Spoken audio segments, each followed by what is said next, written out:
It is raining today here at the mothership SJU campus.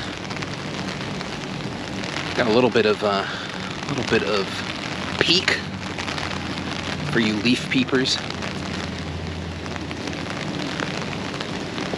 I know you're out there, leaf peepers.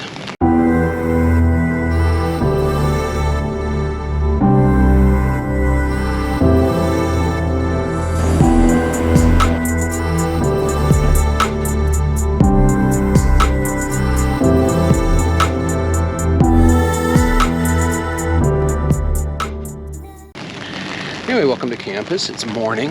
Have a meeting, have a class later. Not a lot of people out because of this nor'easter. I think we got the heaviest of it, but it might get heavy again later, they're saying. But we'll see what happens.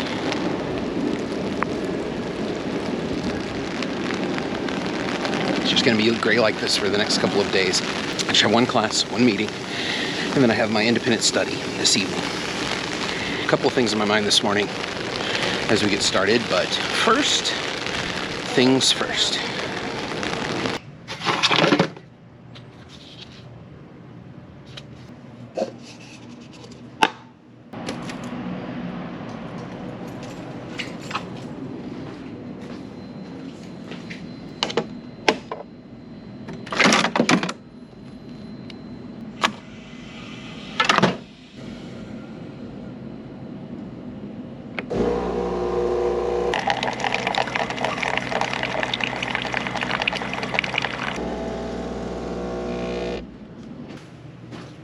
Okay, that's better. Hello. Greetings. This is the second episode of the Lonely Office Hour. I'm about to put the first episode up on Substack. Here's my Substack address if you want to subscribe. I write on there too. And I'm just going to see where things go with this. It's just kind of talking about different ideas about teaching and rhetoric and things like that. I've never really done a vlog before, but I feel like if it's oral blogging, like oration, then it's probably going to be pretty fun. So, it's raining, as you saw. Got a student coming in about an hour. And I think what I'd like to talk about today, off and on, is going to be perception. First meeting done. Went pretty well, talking about an assignment.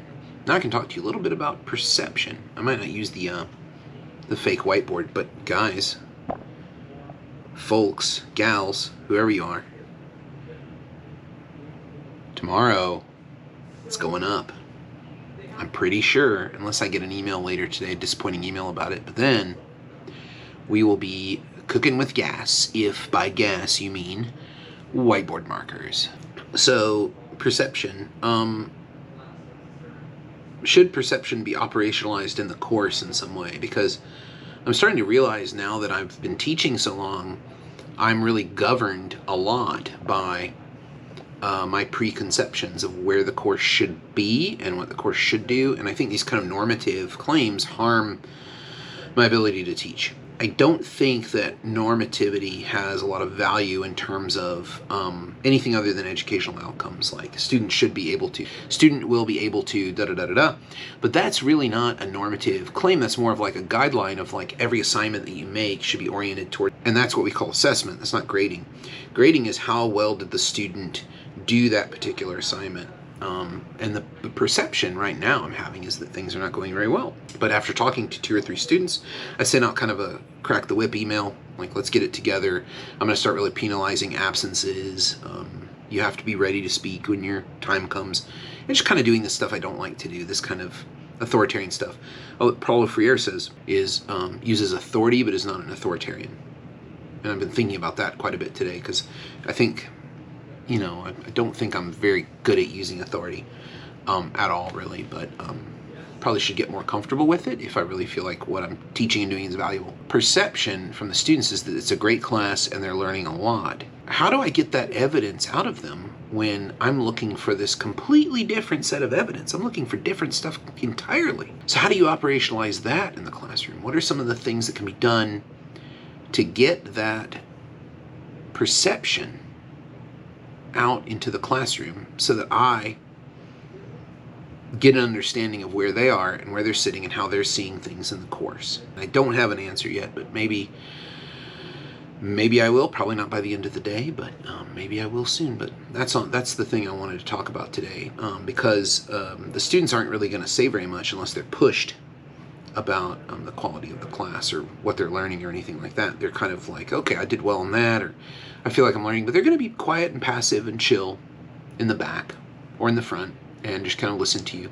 And you really don't have a sense of how things are going except by my incredibly stained or all the sediment on my standards of what a speech should be at this point. Maybe a student crafted rubric is the trick. Maybe a rubric where I say, here are some things I'm interested in. What else can we add to it? I don't know, one-on-ones. You know, in the tech industry, they have the one-on-ones where you meet for 15 minutes or so with a manager, do a one-on-one. Perception is really, Dune is out. Fear is the mind killer. I'd say preconception and perception is the mind killer. For sure, not because it stops you from thinking, but because you insidiously think you're thinking through it, but all you're doing is reconfirming your biases. So even as a teacher, I feel like I've become pretty lazy at examining my preconceptions. That's the interesting part about teaching, unfortunately, is that no matter what you intend for people to get out of something, they will get what they get out of something. Like their interest, their level of focus is going to get something different out of your class than maybe what you were intending them to from the very beginning. I mean, the only thing I can think of is that one thing that we used to do when I was learning how to teach was that we used to have essentially a feedback system after each class where the students would say something that they liked about the class and then say something that they didn't. But that's a lot to reading through, Yeah, nobody has time for that. I mean, There's got to be a way to do it to where it comes out in terms of the only thing I could think of so far that I've talked about already on this video is co-constructing rubrics. Yes. That might be a good thing to try.